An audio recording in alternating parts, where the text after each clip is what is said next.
es la guerra anterior a la invasión a gran escala del 24 de febrero de 2022, pero por supuesto la situación recrudeció aquí a partir de esa fecha. Esta es la imagen de uno de los ataques perpetrados en una ciudad que está, escuchen esto, a 45 kilómetros del frente más álgido y virulento que tiene hoy esta guerra, que es Bakhmut. La ciudad devino básicamente en una gran base militar. Aquí lo que vemos mayormente son soldados, vehículos de médicos tácticos del ejército, vehículos por supuesto de logística del ejército, una ciudad totalmente en alerta constante porque imagínense ustedes que está en las inmediaciones o en las cercanías, mejor dicho, a unos 50 kilómetros, como les decía, de Bakhmut, que hoy es básicamente el nombre del infierno en Ucrania. Pero fíjense que también esta ciudad, y mientras les mostramos las imágenes que capta la cámara de Federico Gandolfi, también esta ciudad tiene que prepararse ante la posibilidad de un avance del ejército ruso aquí. Nosotros, bueno, y ustedes saben, Kramatorsk no ha sido tomada, no ha sido ocupada, pero es una ciudad que está en un punto absolutamente clave y eso para el ejército ucraniano un centro logístico fundamental para su frente más complicado. Y fíjense que a metros de esta universidad destruida nos encontramos en este boulevard de una ciudad con mucha, por supuesto en otro tiempo, con mucha actividad industrial, en una zona caliente, como les decía, en la guerra del Donbass y ya ahora en la guerra luego de la invasión a gran escala. Fíjense que nos encontramos en la esquina con las trincheras.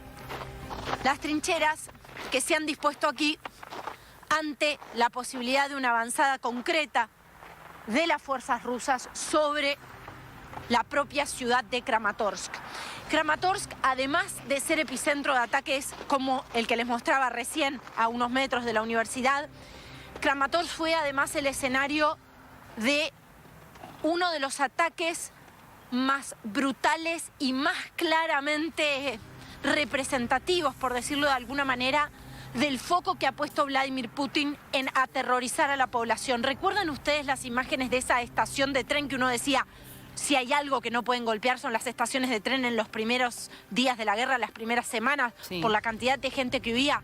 Bueno, esa estación de tren de la que habló el mundo es la estación de tren de Kramatorsk.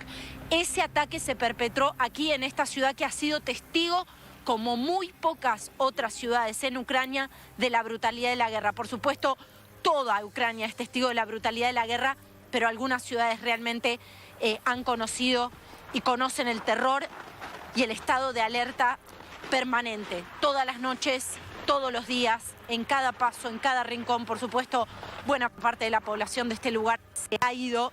Por eso les decía que ha devenido en una suerte de gran base militar toda la ciudad. Es aquí donde nosotros estaremos haciendo base en estos días, pero esta es la imagen. Trincheras a pasos de la universidad y una ciudad en alerta permanente. Cuando vos decís, Caro, que están haciendo base ahí en Kramatorsk, ¿qué infraestructura hay en la ciudad? ¿Tenés la posibilidad de comprar? ¿La gente está viviendo? ¿Cómo es la vida cotidiana? ¿Ustedes tienen un hotel? ¿Cómo se puede vivir en Kramatorsk? Bueno, nosotros hemos alquilado unas habitaciones, ¿no? A veces, bueno, es lo que está disponible, ¿no? En estos escenarios es lo que hay, ¿no? En la ciudad, porque mucha gente se ha ido y ha cerrado sus negocios. Imagínate que sacando la presencia militar y algunas pocas personas que se han quedado en el lugar, de aquí se ha ido la gente y nadie viene, salvo que formes parte de las fuerzas de Ucrania y estés afectado o en algún tipo de relevo hacia el frente, para ir hacia el frente de Bakhmut, ¿no? Bueno, son habitaciones que se alquilan. Vemos algún comercio abierto, pero muchísimos comercios totalmente tapiados. Si esa era la imagen en Kharkiv, En Kramatorsk es mucho más extremo eso, ¿no? La mayor parte de los comercios en la zona céntrica de la ciudad están absolutamente tapiados y lo que estamos viendo, por supuesto, es una cantidad enorme de vehículos que forman parte de la red logística del ejército, ya sea vehículos con, como les decía antes, combustible, médicos tácticos. Nosotros en la ruta que nos traía hacia aquí desde Kharkiv, nos detuvimos en un pueblo realmente absolutamente diezmado. Además, hay mucho trabajo para detectar las minas porque han dejado las fuerzas de ocupación en esos pueblos que sí lograron ocupar, han dejado minas. Entonces es muy, muy delicado el trabajo que hay que hacer allí. De hecho, nos tocó ver a una persona, a un soldado que estaba herido. Entendemos que venía de una de esas tareas y nos tocó ver a vehículos de médicos tácticos llevándose a esta persona. La ruta, y te diría toda esta zona absolutamente roja de la guerra, está asignada por este aire de destrucción, de que parece que la muerte está a la vuelta de la esquina y que la guerra lo atraviesa absolutamente todo. Aquí sí no hay ningún respiro de siquiera aparente normalidad. Nada, absolutamente nada. El estado de guerra está en todos lados. Caro, con respecto a los suministros, esto que vos recién contabas sobre la cadena de logística que hacen la gente del ejército, me da muchísima curiosidad el conocer de qué manera pueden evitar que los ataques rusos lleguen, por ejemplo, a los tanques de combustible, que es tan importantísimo para, más que nada en el invierno ucraniano, que vemos que está nevando, vemos que hay temperaturas realmente intolerables por momentos. ¿Cómo logran ellos poder resistir a que los ataques rusos van justo a las centrales eléctricas, van justo a la cadena de suministros, van justo a todo lo que pueda hacer que la gente se sienta completamente desolada?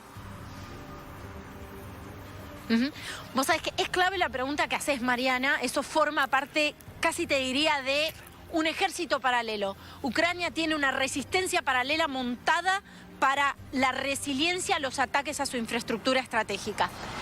Y realmente han sido de una eficiencia. Por supuesto, reciben también insumos, generadores, todo tipo de refuerzo del bloque occidental, de distintos países que también dan soporte en este sentido, es importante decirlo, pero es impresionante cómo se despliega toda una red de personas civiles que forman parte de esta suerte de ejército paralelo. Muchos incluso, y me ha tocado hablar con muchas mujeres, ¿no?, que dan soporte en la red logística para el ejército, muchas mujeres que se definen como el Volunteer Army, ¿no?, el ejército voluntario. Estas personas que también forman parte de las fuerzas de alguna u otra manera, porque las abastecen, están pendientes incluso hasta del suministro de medicamentos. En el caso, por ejemplo, de las mujeres que integran la fuerza, hay hasta organizaciones, y me ha tocado hablar con una de ellas, organizaciones que se encargan de que tengan el suministro de lo que necesitan para estar en el frente, ¿no? Recordemos que los chalecos son distintos, las botas son distintas, los uniformes son distintos, se encargan específicamente de eso. El nivel de organización en cuanto a toda la red logística, incluido lo que vos marcás, el restablecimiento de servicios cuando hay golpes a la infraestructura estratégica, el combustible, todo eso está sumamente aceitado. Pero claro, nada indica que mañana, hoy, esta noche, en la próxima hora, no pueda venir un ataque que sea un golpe a la línea de flotación de toda esa red de suministros, ¿no? No, claro, además, pensando en cada ataque que hay a la red de luz, por ejemplo, quedan sin electricidad. Hace un ratito hablábamos con Marina, que es una mujer que ha evacuado, que se ha ido con su familia, quedó su marido en una ciudad del norte de Ucrania, ¿no? Y nos contaba que solamente podía hablar con su marido en los días en los que había luz. Y uno piensa, bueno, se va la luz y no es solamente que quedas a oscuras, es que perdés lo que tenías tal vez guardado en tu heladera, el alimento que cada vez cuesta más conseguir, porque las cosas, imagino que los precios también son más caros por falta de oferta. Allí obviamente no puede llegar lo mismo que antes llegaba.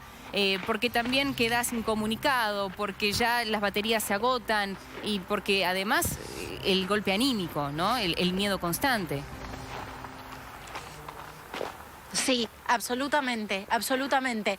Pero imagínate que es un desgaste. Mira, nosotros creo que estábamos al aire con vos cuando entrevistábamos en el tren a una mujer que trabajaba en una organización no gubernamental muy importante de aquí. Sí. Y ella me mostraba un video en su cuenta de redes sociales en el que estaba cocinando en el balcón de su casa, con una pequeña estufita estaba cocinando. Y ella dice, podemos resignarnos a tener que cocinar en el balcón con una pequeña estufa, siempre y cuando nos libremos de Rusia. Claro. Esa era la frase que había puesto, ¿no?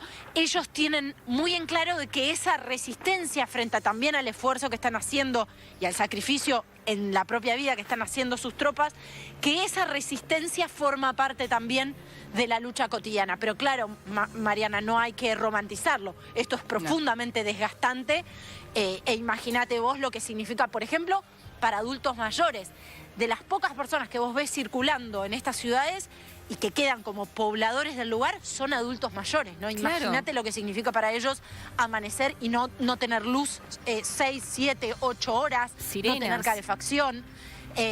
La cuestión es, exactamente, que hay mucha gente, y esto también hay que marcarlo y comprenderlo en el contexto. Han sonado las sirenas, hoy me llegaban los datos, más de 21.000 veces a lo largo del año, ¿sí? A lo largo del territorio ucraniano. Imagínate vos que hay mucha gente que ya a esta altura las ignora. Claro. Y continúa con su vida porque esa vida se impone, ¿no? Pero, Caro, hay algo que me quedó no grabado. estoy diciendo, por supuesto, que lo recomendable es refugiarse, ¿no? No, a ver, Sí. hay algo que me quedó grabado de algo que habías... En una de las primeras salidas, cuando fuiste a hablar con el referente de los Médicos Sin Fronteras, con el rosarino, y Sí. hablaste de la salud mental en ese momento. Y no pude evitar, en ese momento Sí. pasó, pero no pude evitar pensar en la pandemia. Y cómo la pandemia, con las restricciones que hubo, con, digamos, el aislamiento, con el miedo de tal vez contagiarse de algo que todavía no se sabía muy bien qué era, todo lo que hablamos de cómo afectó psicológicamente a las personas, todo eso que después la sociedad empezó a empezar a darle prioridad, que era la salud mental, no es nada en comparación a lo que vive esta gente todos los días. No, bueno, es impresionante lo que viven. Y mira, te cuento algo, Mariana, porque a raíz de lo que vos decís, a mí ayer me quedó impregnada en la memoria, y creo que no me lo voy a borrar nunca más, las imágenes de Izium, que es un pueblo totalmente devastado, donde se encontraron las fosas comunes que nosotros mostramos en el informe. Y allí vos ves gente merodeando estructuras completamente destruidas, pero ni siquiera como esto que están viendo ustedes en pantalla, digo, reducidas a nada. Y ves gente merodeando, aferrada a una bolsita, viniendo del único comercio abierto, insistiendo en quedarse en ese mismo lugar. Y te preguntás también por quién atiende al estado de shock en el que evidentemente están muchas de esas personas. Y al estado también, a veces, de negación natural, lógica de cualquier persona en una situación que es inadmisible para cualquier ser humano, que es aceptar que alguien por ningún motivo te quiere arrasar, ¿no? Es eso, en definitiva, lo que está detrás de todo esto, ¿no? Claro. Bueno, la cobertura de Carolina Amoroso y de todo el equipo, Federico Gandolfi y Bernabé Fernández, allí en Ucrania, en el día en que se cumple un año exacto de esta avanzada de Rusia hacia Ucrania. Caro, estamos en contacto a lo largo de todo el día.